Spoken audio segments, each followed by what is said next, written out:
അധ്യായം 71. നൂഹ്. അവതരണം മക്കയിൽ. സൂക്തങ്ങൾ 28. നൂഹ് എന്നത് അധ്യായത്തിന്റെ കേവല ശീർഷകം മാത്രമല്ല, പ്രമേയ വിഷയം കൂടിയാണ്.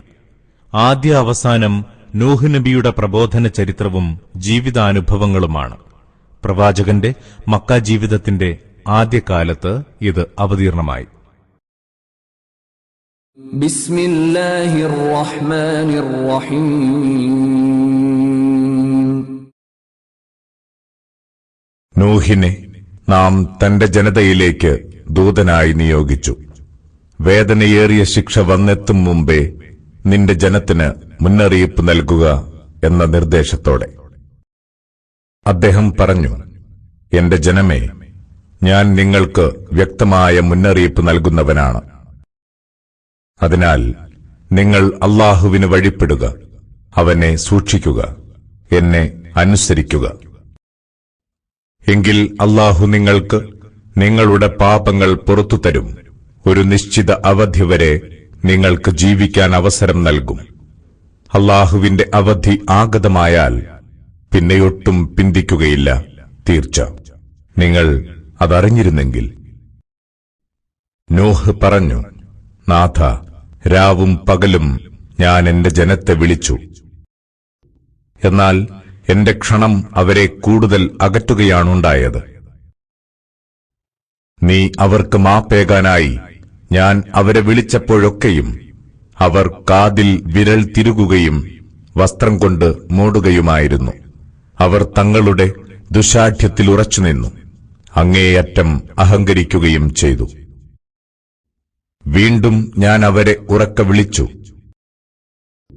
പിന്നെ പരസ്യമായും വളരെ രഹസ്യമായും ഉദ്ബോധനം നൽകി. ഞാൻ ആവശ്യപ്പെട്ടു, നിങ്ങൾ നിങ്ങളുടെ നാഥനോട് മാപ്പിനപേക്ഷിക്കുക. അവൻ ഏറെ പൊറുക്കുന്നവനാണ്. അവൻ നിങ്ങൾക്ക് ധാരാളം മഴ വീഴ്ത്തിത്തരും. സമ്പത്തും സന്താനങ്ങളും കൊണ്ട് നിങ്ങളെ സഹായിക്കും. നിങ്ങൾക്ക് തോട്ടങ്ങളുണ്ടാക്കിത്തരും, അരുവികൾ ഒരുക്കിത്തരും. നിങ്ങൾക്കെന്തു പറ്റി? നിങ്ങൾക്ക് അല്ലാഹുവിന്റെ മഹത്വം ഒട്ടും അംഗീകരിക്കാനാവുന്നില്ലല്ലോ. നിങ്ങളെ വിവിധ ഘട്ടങ്ങളിലൂടെ സൃഷ്ടിച്ചു വളർത്തിയത് അവനാണ്.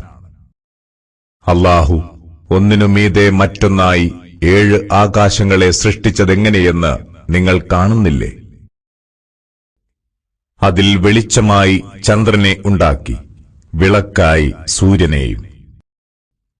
അല്ലാഹു നിങ്ങളെ ഭൂമിയിൽ നിന്ന് മുളപ്പിച്ചു വളർത്തി. പിന്നെ അവൻ നിങ്ങളെ അതിലേക്ക് തന്നെ മടക്കുന്നു. വീണ്ടും നിങ്ങളെ പുനരുജ്ജീവിപ്പിച്ച് പുറപ്പെടുവിക്കുന്നതാണ്. അല്ലാഹു നിങ്ങൾക്കായി ഭൂമിയെ വിരിപ്പാക്കിയിരിക്കുന്നു. നിങ്ങൾ അതിലെ വിശാലമായ വഴികളിലൂടെ സഞ്ചരിക്കാൻ. നൂഹ് പറഞ്ഞു, എന്റെ നാഥ, ഇവരെന്നെ ധിക്കരിച്ചു. എന്നിട്ടവർ പിൻപറ്റിയതോ തന്റെ സ്വത്തും സന്താനവും വഴി നഷ്ടമല്ലാതൊന്നും വർദ്ധിപ്പിക്കാത്തവനെയും. അവർ കൊടിയ കുതന്ത്രമാണ് കാണിച്ചത്. അവർ ജനത്തോട് പറഞ്ഞു, നിങ്ങൾ നിങ്ങളുടെ ദൈവങ്ങളെ വെടിയരുത്. വദ്ദിനെയും സുവായിനെയും യഹൂസിനെയും യഊക്കിനെയും നസ്രിനെയും കൈവിടരുത്. അവരിങ്ങനെ വളരെ പേരെ വഴിപിഴപ്പിച്ചു. ഈ അതിക്രമകാരികൾക്ക് നീ വഴികേടല്ലാതൊന്നും വർദ്ധിപ്പിച്ചു കൊടുക്കരുതേ. തങ്ങളുടെ തന്നെ തെറ്റിനാൽ അവരെ മുക്കിക്കൊന്നു. പിന്നെ അവർ നരകത്തിൽ പ്രവേശിപ്പിക്കപ്പെടുകയും ചെയ്തു. അപ്പോൾ അല്ലാഹുവെ കൂടാതെ ഒരു സഹായിയെയും അവർക്കവിടെ കണ്ടുകിട്ടിയില്ല. നോഹ് പ്രാർത്ഥിച്ചു, നാഥ, ഈ സത്യനിഷേധികളിലൊരുത്തനെയും ഈ ഭൂമുഖത്ത് ബാക്കിവെക്കരുതേ. നീ അവരെ വെറുതെ വിട്ടാൽ ഇനിയും അവർ നിന്റെ ദാസന്മാരെ വഴിപിഴപ്പിക്കും.